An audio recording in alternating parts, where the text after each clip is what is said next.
오늘부터 우리 요한복음 말씀을 가지고 은혜를 나눠보고자 합니다.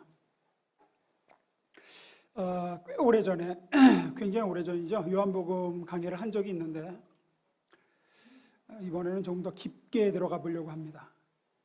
사실 깊이 들어가면 사복음서 중에서 마태, 마가, 누가, 요한복음 중에서 요한복음이 제일 어렵습니다. 어떤 면에서는 계시록보다도 어렵고 로마서보다도 어려운 게 요한복음입니다. 그냥 읽으면은 이게 뭐가 어려운가, 계시록이 훨씬 어렵지 싶지만 깊이 있게 파고들려고 하면 대단히 어려운 성경입니다. 왜 그러냐면 요한복음은 하나님이 어떤 분이신가를 설명하는 데 초점을 맞춘 복음서이기 때문에 그래요. 하나님이 인간이 되어 오셨다. 인간이 되어 오신 하나님을 통해서 하나님이 이런 분이시다 라는 것을 끊임없이 초점을 맞춰 보여주는 성경입니다. 그래서 어떤 하나님의 약속이라든지 하나님이 하신 일이라든지 하나님이 주신 예언이라든지 능력에 대해서 설명하는 게 아니라 하나님 자신에 관해서 하나님은 과연 어떤 분이신가를 묘사하는 데 중점을 둔 성경이라서 어려운 겁니다. 차라리 하나님이 이런 일을 하셨다. 하나님이 이런 약속을 하시는 분이다. 또 하나님은 이런 능력이 있는 분이다. 이렇게 기록한 다른 성경들은 쉽습니다. 그런데 보이지 않는 하나님을 설명하려 드는 성경이 요한복음이에요. 그래서 요한복음을 보시면 예수님이 어떤 행하신 사건이나 기적에 대해서 소상히 기록하기보다는 그 사건이나 기적을 통해서 예수님이 하시는 말씀이 훨씬 깁니다. 그리고 그 사건이나 기적을 통해서 거기에서 드러난 하나님이 어떤 하나님이신가를 보여주는 게 요한복음이에요. 그래서 대부분의 다른 복음서하고는 달리 거기에 좀 염두를 두고 요한복음은 육신을 입고 오신 하나님에 대해서 얘기하는 거, 하나님이 어떤 분이신지를 얘기하는 복음서구나. 요거를 염두에 두고 오늘부터 설교를 좀 들으시면 좋을 것 같고요. 한 주에 한 장씩 요한복음을 읽어 나가시면서 함께 해 나가면 훨씬 더 은혜로울 것 같습니다. 서론이 좀 길었는데요. 우리 바로 본론으로 들어가겠습니다. 우리 첫 번째 읽어봅니다. 시작. 요한복음의 시작이 이렇습니다. 요한복음 1장 1절의 시작이죠. 제가 다시 읽습니다. 본문인데 태초에 말씀이 계시니라. 이 말씀이 하나님과 함께 계셨으니 이 말씀은 곧 하나님이시니라. 이렇게 시작을 합니다. 다른 복음서들하고 달리 다른 복음서는 주로 예수님의 족보라든지 예수님의 어린 시절 어떻게 태어나셨는지 이런 걸로 시작하죠. 예수님에 대한 소개를 할 때. 근데 요한복음은 예수님을 뭐라고 지금 소개합니까? 말씀이시다라고 소개해요. 말씀이시다.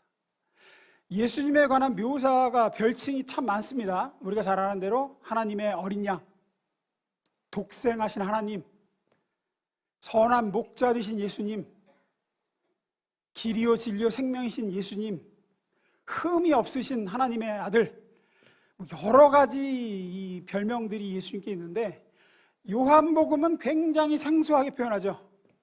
말씀이다. 예수님은 말씀이다. 그 말씀은 태초부터 하나님과 함께 계셨다. 말씀이 육신이 되어 우리 가운데 오셨다. 왜 예수님을 말씀이라고 표현했을까? 18절에 이렇게 얘기합니다. 읽어봅니다. 시작.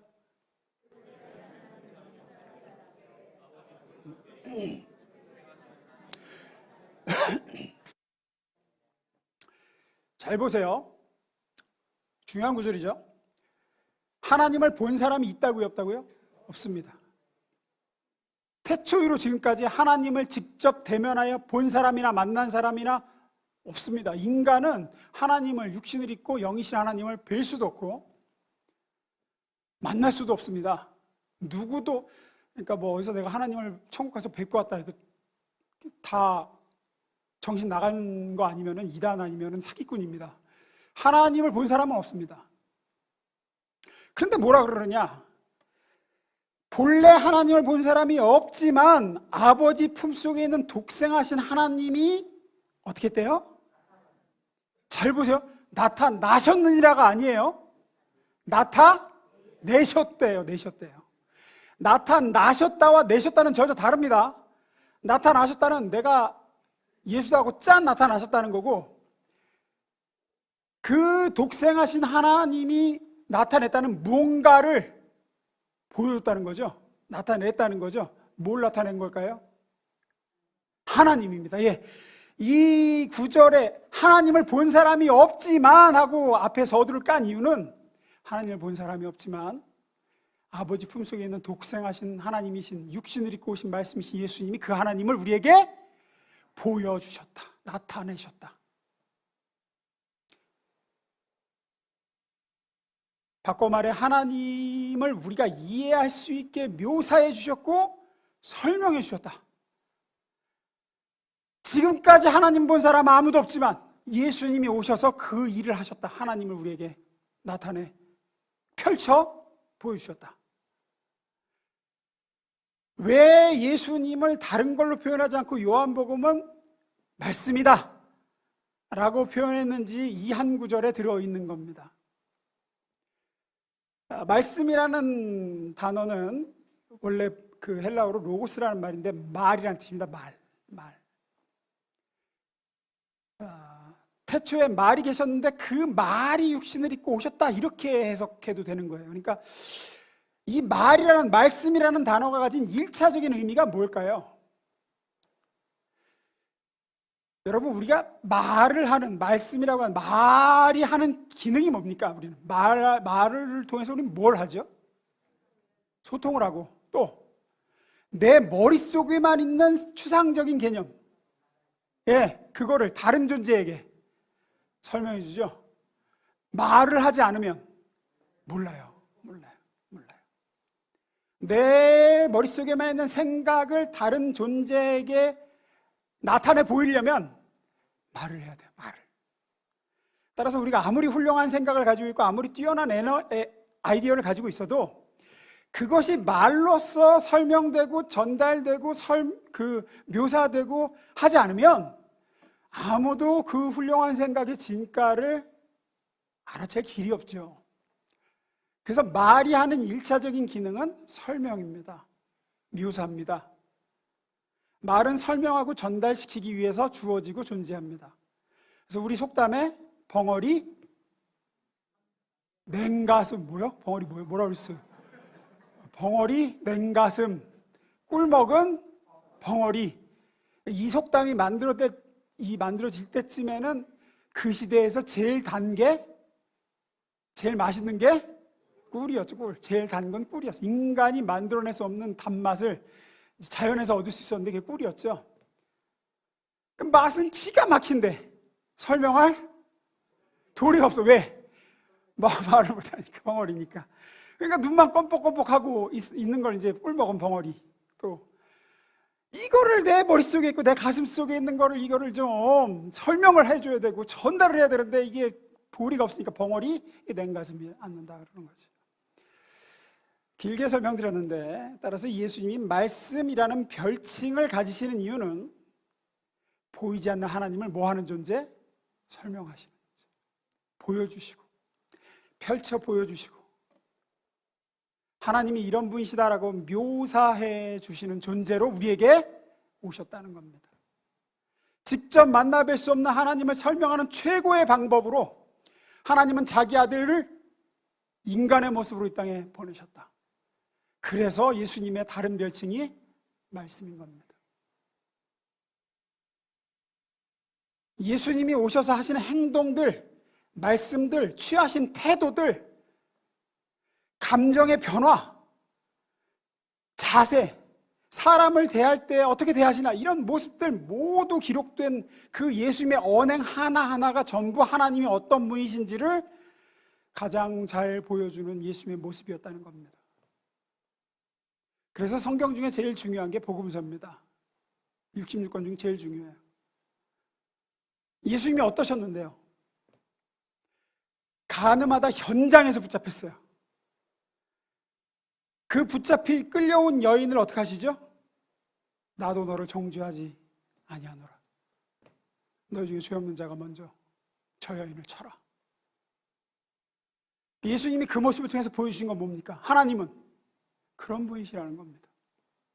당시 이스라엘 사람들은 하나님은 죄를 용서치 않는 분으로만 생각했습니다. 예수님을 통해서 하나님을 보기 전까지는 그렇죠. 하나님이 어떤 분이신지, 우리의 죄를 용서하기 위해서 자기 아들을 죽이시는 하나님이시라는 걸 예수님이 자기의 삶이라는 그릇에 담아서 보여주신 거죠. 아, 하나님 저런 분이시구나. 마태복음 9장 36절, 우리 메시지 번역으로 봅니다. 읽습니다. 시작.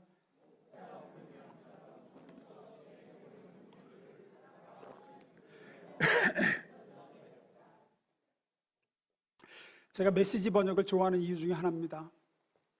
아주 그 예수님의 모습을 지금 우리가 쓰는 언어로 잘 담아냈어요. 다른 개역 성경이나 다른 번역에는 그저 민망히 여기사 이렇게 하고 끝나는 부분인데, 예수님의 모습을 이렇게 얘기합니다. 목자 없는 양처럼 정처 없이 헤매고 있는 무리를 바라보시는 그분의 마음이 무너져 내렸다. 이런 예수님의 모습을 기록한 마태, 그 주변에서 예수님의 그 사람들을 보면서 무너지는 예수님의 마음을 보고 있던 제자들은 그 모습에서 누구를 본 거죠? 하나님을 본 거라는 거예요. 하나님이 이런 분이시구나. 아, 하나님은 우리를 불쌍히 여기시고 안타까워 하시는 하나님이시구나. 예수님은 나사로의 죽음 앞에, 예수님 나사로의 무덤 앞에서 어떻게 하시죠? 우십니다. 눈물을 흘리셨다라고 기록되어 있죠. 하나님도 우실까요? 안 우실까요? 예, 우십니다. 왜죠? 예수님이 우셨기 때문입니다. 성자 하나님이신 예수님이 나사로의 죽음 앞에서 눈물을 보이시고 가슴 아파하시며 우셨죠. 그래서 우리는 하나님도 눈물을 가지고 계신 분이시고 우리와 함께 아파하시며 함께 우시는 하나님이시라는 사실을 알 수 있게 되었습니다. 하나님을 만나 뵙기 전에는 몰랐지만 독생하시는 하나님이신 예수님을 통해서 우리는 말씀이신 예수님이 우리에게 보여주셔서 아는 거죠. 십자가를 지시고 골고다를 오르시는 모습, 자기의 손과 발에 몹질을 해대는 자들을 향해서 기도하시는 모습, 우리 인류의 죄를 용서하시고자 자신이 대신 저주받고 벌받고 고통 속에 몸부림치다 죽어가는 모습, 이 모습은 모두 다 하나님이 그런 분이시라는 사실을 우리에게 설명하고 묘사하고 있습니다. 부활하사 낙심하고 실망한 제자들을 찾아가시고 배반한 베드로를 찾아가 회복시키시고 위로하시고 다시 사명을 맡기시고 평강을 선포하시고, 이 모든 게 다 하나님을 설명하고 보여주시는 말씀이셨습니다. 예수님은 자신의 인생의 공생애라는 그릇과 무대에 하나님을 담아서 보여주셨죠. 예수님의 복음서에 나타난 행동과 사역, 감정 표현, 말씀과 가르침 어느 하나도 하나님을 드러내지 않는 것은 없었습니다. 바로 이것이 예수 그리스도가 말씀이시다라고 한 요한복음의 의미입니다. 예수님은 보이지 않는 하나님, 우리가 만나뵐 수 없는 하나님을 당신 자신을 통해서 인간에게 보이셨고 설명하신 분이십니다. 그래서 이 예수님을 통해서가 아니고서는 아무도 하나님을 알 수 있는 자가 없는 거예요. 요한복음 14장 6절부터 9절까지 봅니다. 읽어봅니다. 시작.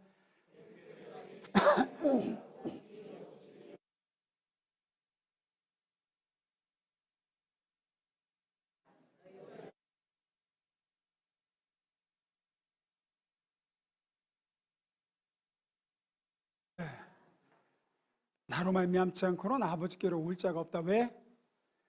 하나님을 직접 대면할 수 있는 자는 아무도 없고 하나님을 볼 수 있는 인간도 없기 때문이다. 그러나 육신을 입고 오신 하나님, 하나님의 아들 독생자 예수, 나를 본 자는 나를 알면 아버지도 알게 되는 거고, 너희가 이제 나를 알았고 또 보았기 때문에 누구를 알고 본 거나 마찬가지다. 하나님을 알고 본 거나 마찬가지다.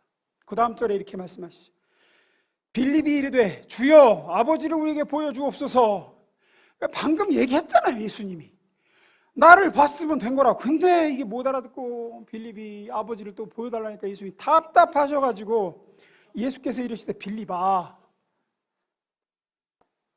내가 이렇게 오래 너희와 함께 있으되 네가 나를 알지 못하느냐? 나를 본 자는 아버지를 보았거늘 어찌하여 아버지를 보이라 하느냐? 예수님을 알면 하나님을 아는 거고, 예수님을 본 자는 하나님을 본 겁니다. 여러분이 말씀 속에서 예수님에 대해서 이런 분이시구나 여러분이 깨달으셨다면 여러분은 하나님을 알게 되신 거예요. 하나님은 예수님하고 똑같은 생각과 똑같은 성품과 똑같은 지위와 똑같은 권능을 가지신 분이에요. 이것이 예수 그리스도가 말씀이시다라는 의미입니다. 자, 이제 두 번째로 넘어갑니다. 읽습니다. 시작. 중요한 말씀입니다. 요한복음 17장 18절 읽어봅니다. 시작.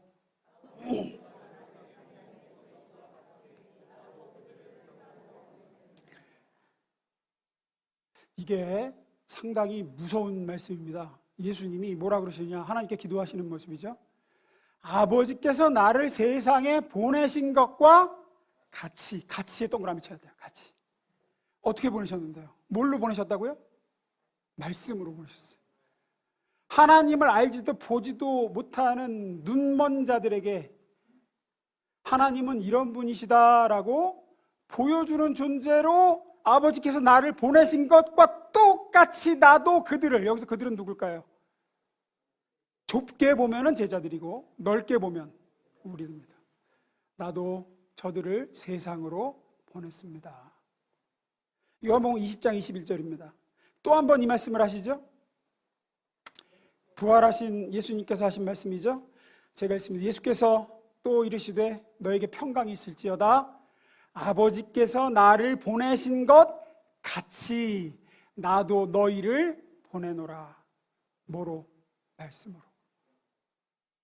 보이지 않는 하나님을, 저 세상 사람들이 알지 못하고 볼 수 없고 만날 수 없는 하나님을 그들에게 보여주는 존재로, 하나님이 이런 분이시라고 알리는 존재로 나도 너희를 보낸다.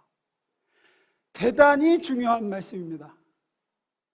성부 하나님께서 성자 그리스도 예수님을 세상에 보내서 하나님 아버지를 설명하신 것 같이 우리를 보내셨다는 겁니다. 따라서 신자는 모두 세상에서 하나님의 말씀으로 보냄받은 사명을 가진 자입니다. 여러분의 행동, 말, 태도, 성품 하나하나가 다 보이지 않는 하나님과 그의 아들 그리스도를 설명하는 말씀이죠.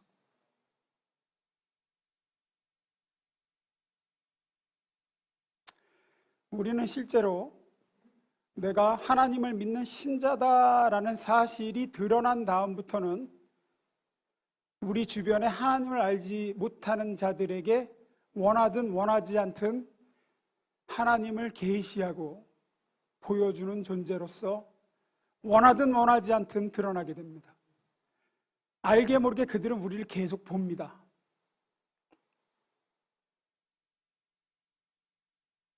이 사명이 싫어서 하나님의 자녀라는 사실을 숨기거나 부끄러워하거나 아무도 내가 교회 다닌다는 사실을 알게 하지 마라.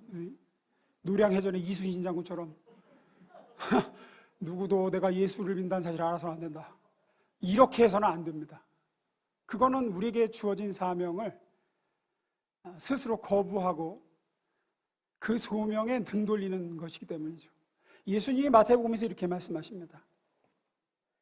사람이 등불을 켜서 말 아래 두지 아니하고, 말은 이제 쉽게 얘기하면 돛박으로 덮어놓는다는 거죠. 불을 켜서 돛박으로 이렇게 덮어놓는 사람은 없다, 등불을. 그러지 않고 어떻게 하냐? 등경에 높은데 잘 보이는 데다가 등을 둔다. 왜? 이러므로 집안 모든 사람에게 비치게 하는 게 등불의 목적이다. 이같이 너희 빛이 사람 앞에 비치게 하여 그들로 너희 착한 행실을 보고 하늘에 계신 너희 아버지께 영광을 돌리게 해라. 너희 아버지가 드러나게 해라. 우리가 너희는 세상의 빛이라 하셨죠. 사람들 보라고, 비추이라고. 뭐를? 하나님이 어떤 분이신지. 이 좋으신 하나님을, 세상이 알지 못하는 그리스도를 설명하는 존재로 내가 너희를 세상에 보냈으니까 너희는 너희 스스로 돛박 속으로 들어가지 말고 등경 위에 하나님이 두실 테니까 비춰야 된다. 근데 우리는 안 보이게 살려고 노력을 하고, 눈에 안 띄는 벽장 속 그리스도인이라고 하죠, 소위. 그렇게 쉽게만 신앙생활을 하려고 하고, 주일에 와서 예배 드리는 걸로 내가 예수 믿는 사람으로서의 사명을 다했다고 생각을 하고, 오늘날 왜 대형교회에 점점 더 사람들이 몰릴까요? 가장 큰 이유 중에 하나는 숨기 좋아서입니다. 가장 큰 이유 중 하나입니다. 여러 이유가 있죠. 여러 이유가 있어요. 큰 대형교회에서 제공할 수 있는 좋은 것들도 있고, 근데 제가 볼 때 가장 큰 이유 중 하나는 숨기 좋아서입니다. 그저 일주일에 한 번 예배 드리고 누구 터치도 안 받고 헌금도 11조고 감사한거 뭐고 냈는지 안 냈는지 알 게 뭐예요? 사람이 몇 명인데. 왔는지 안 왔는지 누가 알아요? 몇천 명인데. 그렇게 때우는 신앙생활을 하려고 사람들이 점점 더 몰립니다. 예를 들어서 3, 40명 모이는 교회인데 한 주 안 오면 금방 알죠? 그 다음 주에 나머지 39명이 아마 다 와서 물어볼 거예요. 지난주에 무슨 일 있었어요? 지난주에 안 보이시던데. 곤란하잖아요. 지난주는 교회에 오기가 싫어갖고 집에서 TV 보면서 주님을 좀 만나고 왔습니다. 뭐 이렇게 말씀할 수가 없잖아요. 피곤하거든요. 그러니까 나 자신이 드러나지 않는 숨어 지낼 수 있는 대형교회로 가서 누가 왔다 갔는지도 모르는 데 와서 앉아서 예배 드리면 이제 마음이 편안하거든. 나 예배 드렸다. 교회에서조차, 믿는 신자들 사이에서조차 숨어 지내고 싶은 사람이 세상에 나아가서 하나님을 드러내는 존재로 산다는 건 볼 것도 없죠. 이런 의도로 큰 교회에 가는 건 정말 나쁜 겁니다. 불을 켜서 돛박 속으로 덮어놓는 거예요, 스스로. 명심하십시오. 하나님 아버지께서 그 독생자이신 그리스도를 말씀으로 아버지를 보여주는 존재로 세상에 파송하셨듯, 그리스도께서 오늘 우리를 이 세상 속에 말씀으로 파송하시는 줄로 믿으시길 바랍니다. 우리는 그렇게 보냄을 받았어요. 이 세상 앞에서 보이지 않는 하나님을 설명하는 존재로 살아야 할 의무와 책임과 소명이 있습니다. 여러분의 말, 여러분의 행위, 여러분의 감정 표현, 여러분이 사는 방식, 여러분이 선택의 기로에서 무엇을 선택하는지 모든 것들을 통해서 세상 앞에서 하나님을 설명하고 있는 겁니다. 믿지 않는 여러분의 배우자에게, 아직 주님을 만나지 못한 여러분의 부모와 가깝게 여러분의 자녀에게, 멀게는 친구, 이웃, 직장 동료에게 여러분은 여러분의 말과 행동과 삶의 방식으로 하나님을 반영하는 거라고요. 이미 눈이 뜨인 사람들, 여기 대다수 분처럼 이미 하나님을 만났고 하나님이 어떤 분이신지 알고 그 아들 예수를 모시고 지금 동행하고 있는 사람들은 저처럼, 오늘 설교처럼 이렇게 메시지만 증거해도 귀 기울여서 듣고 깨닫고 기뻐하고 그럽니다. 그러니까 이 목사가 쉬워요. 왜?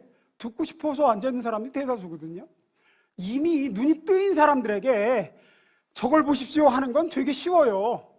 눈 뜬 사람에게 우와 무지개 봐, 예쁘지, 이건 되게 쉬운 거예요. 더 쳐다보거든, 와 정말 예쁘네요. 그러나 눈을 못 뜬 사람에게 무지개를 설명하려고 들면 이거는 쉬운 일이 아니죠. 그래서 사실은 세상 속에 나아가 하나님을 보여줘야 되는 여러분의 사명이 저의 사명보다 훨씬 귀하고 어렵고 무거운 거죠.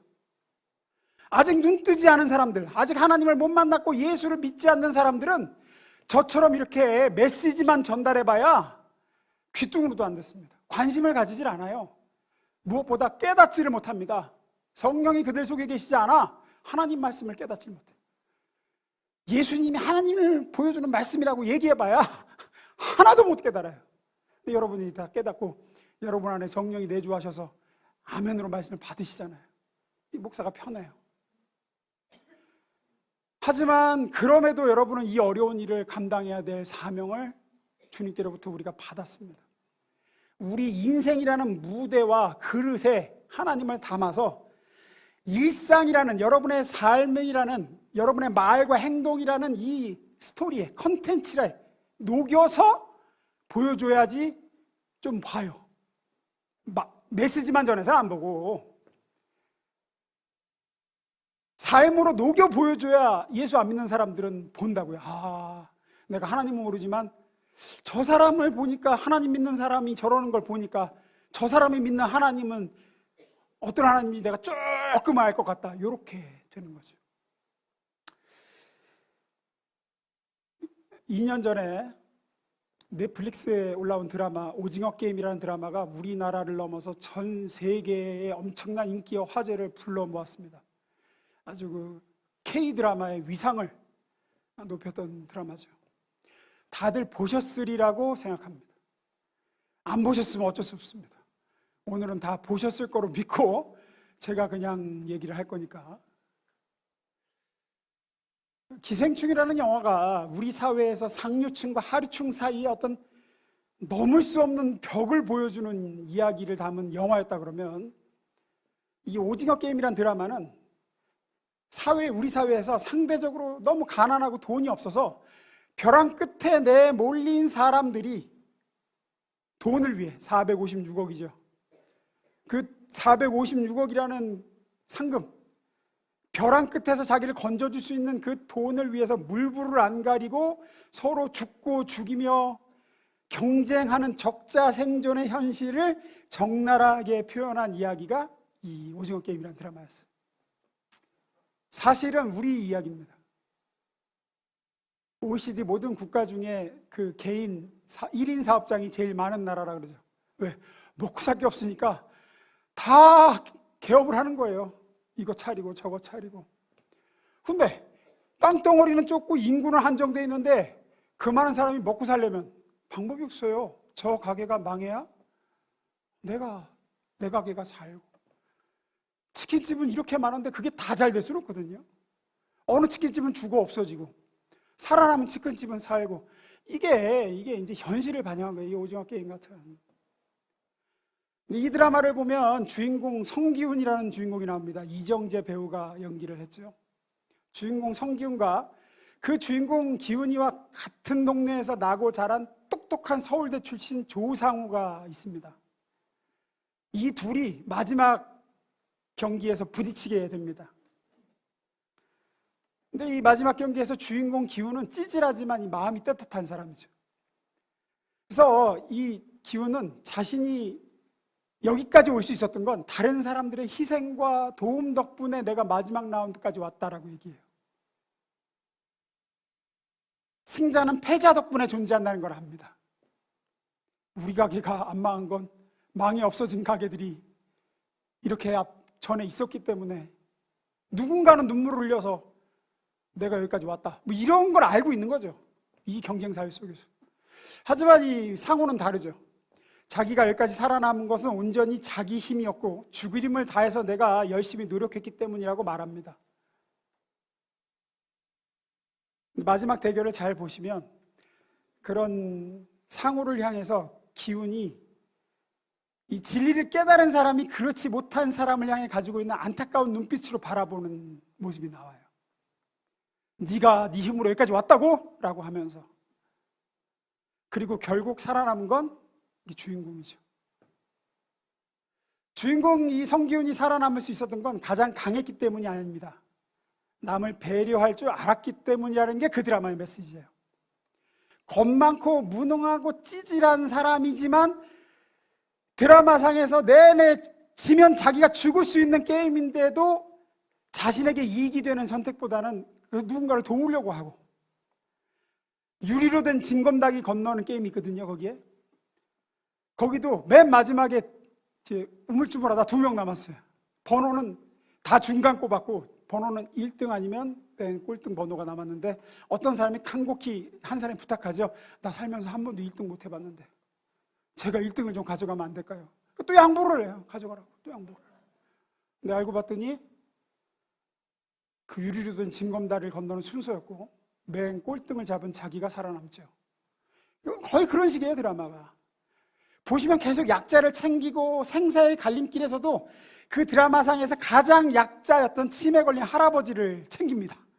돕고 소변을 보니까 막 자기 옷을 벗어서 묶어주고 아무도 짝하지 않으려고 하는데 그 할아버지 저하고 같이 해요 이러고. 아이러니하게도 그 오징어 게임의 승자는 강한 사람이 이긴 게 아니라 그렇게 다른 사람을 배려할 줄 알았던 그 기운에게로 돌아가죠. 그리고 알고 보니 가장 약자였던 그 치매 걸린 할아버지가 사실은 그 게임을 주관하고 지배하고 있던 드라마 세계관에서의 최강자였죠. 그래서 그 드라마의 그 명대사 중 하나가 그 할아버지가 구슬 따먹기 게임하면서 할아버지가 마지막 자기 구슬을 양보하면서 그러죠. 우린 깐부잖아. 깐부기는 네 거 내 거 없는 거잖아. 그러면서 고마웠네. 난 자네가 꼭 이기는 걸 보고 싶어졌어. 그리고 이제 자기가 대신 죽죠. 근데 드라마를 다 보고 나서 한 번 더 봤거든요. 한 번 더 보면 그 장면에서 이미 1등이 결정됐어요. 그 게임을 지배하고 주관하고 있는 사람이 기운에게 그 말을 하거든요. 난 자네가 꼭 이기는 걸 보고 싶어졌어. 제가 길게 설명드렸는데 마치 성경을 보는 듯 했어요.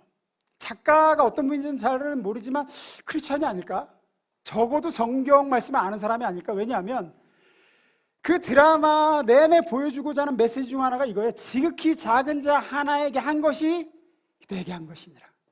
이 우주를 지배하고 주관하고 계신 하나님은 사실은 우리 옆에서 나의 도움을 필요로 하고 있는 가장 약한 누군자다.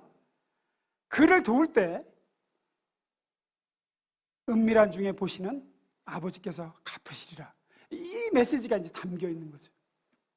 근데 이런 메시지를 그냥 전달한다고 하면 아무도 들으려고 하지 않고 그 메시지만으로는 감동하지 않을 겁니다. 근데 이런 스토리에 녹여서 엄청난 이 이야기 드라마 속에 녹여서 보여주니까 사람들에게 전달이 되고 알게 되고 사람이 생각하게 되고 한 번이라도 은연중에 이런 진리를 깨닫게 되죠. 아, 제일 약한 자를 돕는 게 결국은 자기를 돕는 거구나. 알게 되고 감동하게 되고.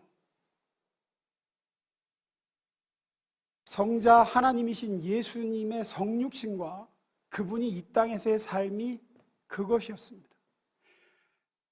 보이지 않는 하나님에 대한 메시지는 구약의 수많은 선지자들이 전파했어요. 하나님 이런 분이시다. 하나님은 이런 분이시다. 이렇게 해라 저렇게 해라. 근데 선지자들의 메시지를 듣고도 하나님이 어떤 분이신지 깨달은 사람은 구약 내내 없었습니다. 왜? 다 성령이 오시기 전이었고 아직 눈 뜨기 전이었고 메시지만으로는 하나님을 알지 못했어요. 여러분이 메시지만으로 하나님을 알고 아멘하고 은혜 받는 이유는 여러분의 성령이 계시기 때문에. 구약성 시대 사람들은 선지자들의 메시지만으로는 하나님이 어떤 분이신지 몰랐습니다. 그분과 함께하는 삶이 얼마나 영광되고 아름다우며 복된 인생인지를 전혀 몰랐어요. 그러다가 삼위 하나님 중 한 분이신 예수님이 육신을 입고 인간에 대해 우리 곁에 오셔서 삶으로 녹여 보여주시는 거죠. 마치 오징어 게임 속에 어떤 메시지를 담아 보여주듯이 예수님의 행동 하나하나에 말에 그분의 삶의 모습들 속에서 담아 녹여서 하나님이 이런 분이시다라고 메시지를 담아 보여줬죠. 그래서 요한복음 1장 14절에 이렇게 얘기합니다. 읽습니다. 시작.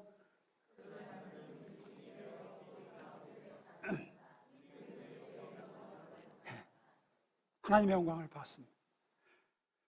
어떤 것이 하나님이신 마음인지 무엇이 하나님과 동행하는 영광스러운 모습인지를 보여주셨죠. 메시지가 아니라 삶으로 녹여 보여주셨죠.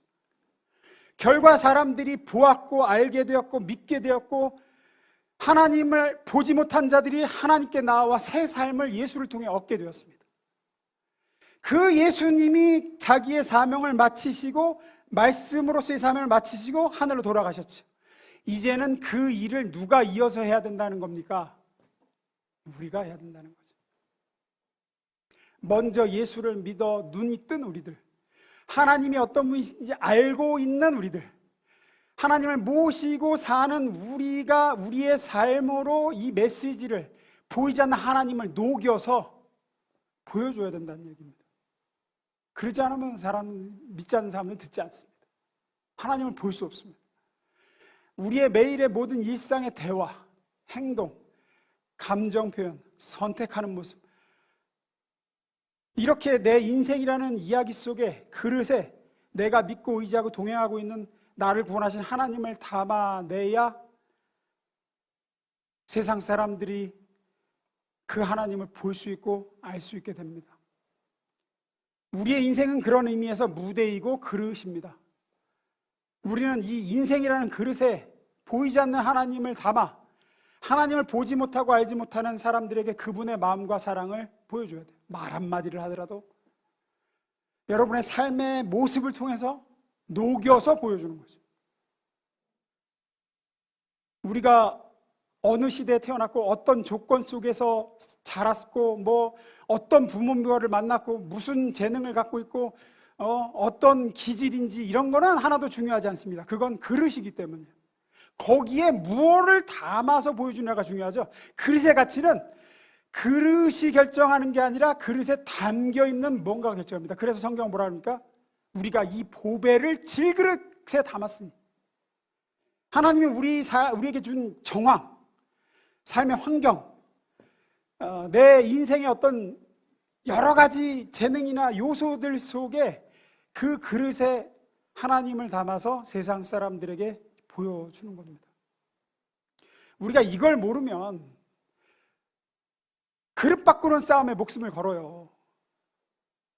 쟤는 금그릇 갖고 태어났는데 나는 왜 질그릇인가 그러면서 그릇 바꾸는데 인생을 다 투자해버리고 거기에 생명을 걸고 살다가 아무것도 담아서 내지 못하고 그냥 죽는 겁니다.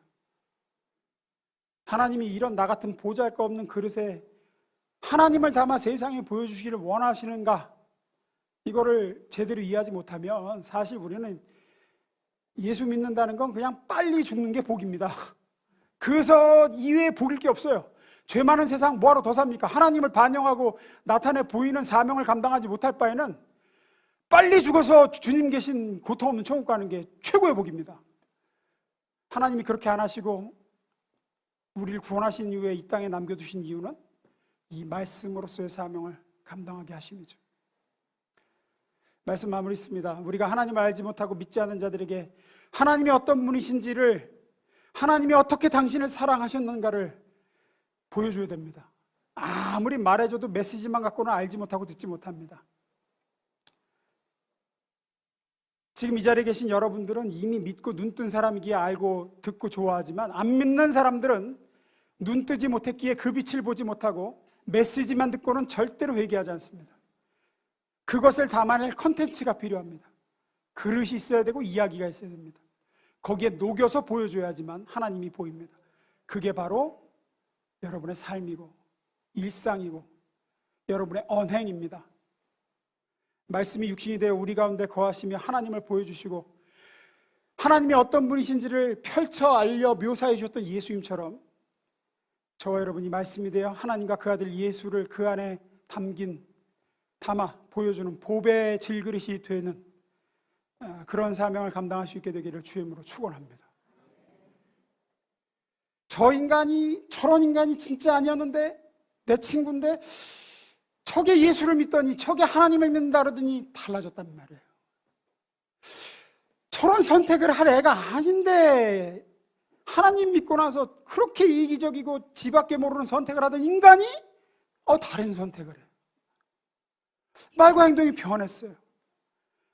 그 사람이라는 그 사람의 일상이라는 그 그릇에 하나님이 담겨 있고 그 언행이라는 이야기에 하나님을 녹여서 메시지로 보여주는 거죠. 그러니까 놀라는 거죠. 이제 내가 하나님을 만나지 못했지만 내 친구가 만난 하나님이 계시긴 한 것 같다. 그 하나님을 믿는다는 게 저렇게 사람을 변하게 만든다는 거구나. 그러면 그 하나님도 나쁜 하나님은 아니신 것 같다. 이렇게 하나님을 반영하는 거죠.